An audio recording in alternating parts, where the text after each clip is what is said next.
आमतौर पर कोई भी एक कार किसी के जीवन में पंख लगाती है, उसके सपनों को साकार करती है। भारत समेत पूरी दुनिया में कारें और उनका बाजार इन्हीं सपनों की वजह से तेजी से आगे बढ़ रहा है। जहां दुनिया के कई अरबपति जैसे कि एलन मस्क, गूगल के को फाउंडर लैरी पेज, जो दुनिया को पहली उड़ान कार देने के सपने को साकार करने में जुटे हैं, वहां पर आगे बढ़ते हुए भारत भी इस दिशा में आक्रामक प्रयास कर रहा है। और भारत की ड्रोन नीति के प्रयासों का परिणाम यह है कि अब बहुत जल्द आप ड्रोन टैक्सी में यात्रा कर सकेंगे। आज की अपनी इस रिपोर्ट में हम आपको पूरे विश्लेषण के साथ बताएंगे कि कैसे आने वाले कुछ वर्षों में भारत ड्रोन का सबसे बड़ा हब बनने वाला है और इस ड्रोन तकनीक का नेतृत्व खुद प्रधानमंत्री नरेंद्र मोदी कर रहे हैं। आत्मनिर्भर भारत की तरफ बड़े कदम की ओर ड्रोन तकनीक बड़ी भूमिका निभाने वाला है। सबसे बड़ी बात, आने वाले कुछ वर्षों में जब आप कैब की बुकिंग कर रहे हो तो 2 व्हीलर 3 व्हीलर के साथ आपको ड्रोन का भी ऑप्शन मिल सकता है। तो चलिए समझते हैं क्या है ड्रोन, भारत में ड्रोन का इतिहास क्या है और कैसे 2030 तक भारत बनेगा ड्रोन हब लीडर।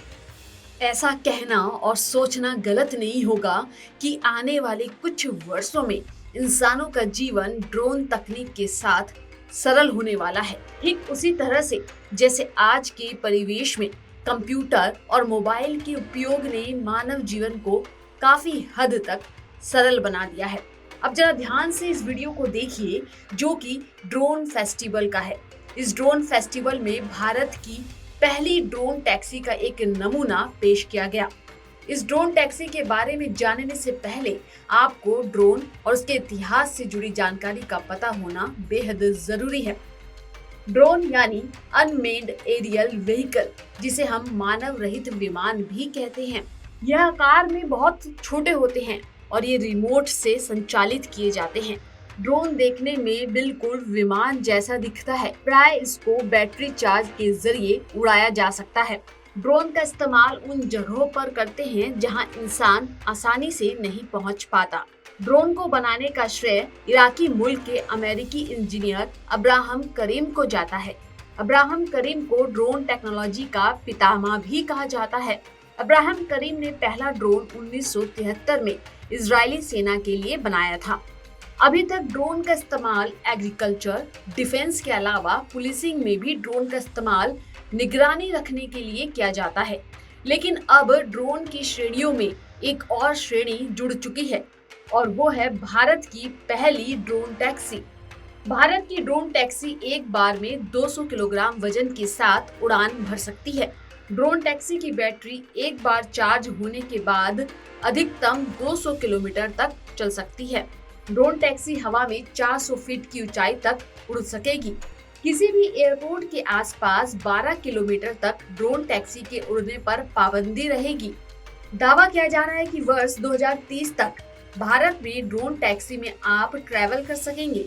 इस ड्रोन की मदद से आप खेती कर सकते हैं, घर बैठे सामान मंगवा सकते हैं। सबसे बड़ी बात, ड्रोन टैक्सी ड्रोन एम्बुलेंस के रूप में भी आ सकेगी।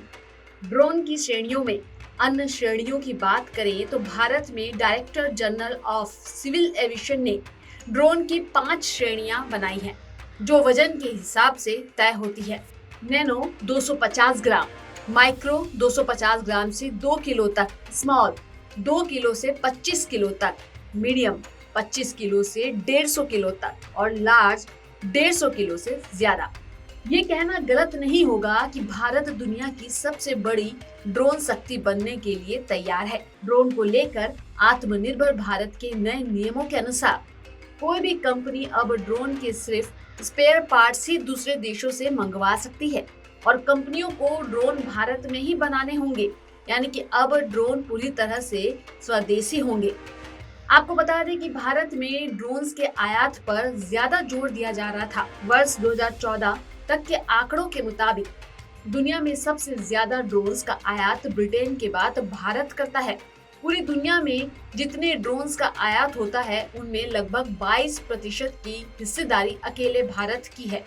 देश में फिलहाल ड्रोन की 270 कंपनियां चल रही हैं। इस समय भारत में ड्रोन उद्योग 9,240 करोड़ रुपए का है, जो वर्ष 2026 तक 15,400 करोड़ रुपए का हो सकता है। अगले 5 वर्षों में ड्रोन उद्योग 5 लाख से ज्यादा लोगों को रोजगार दे सकता है।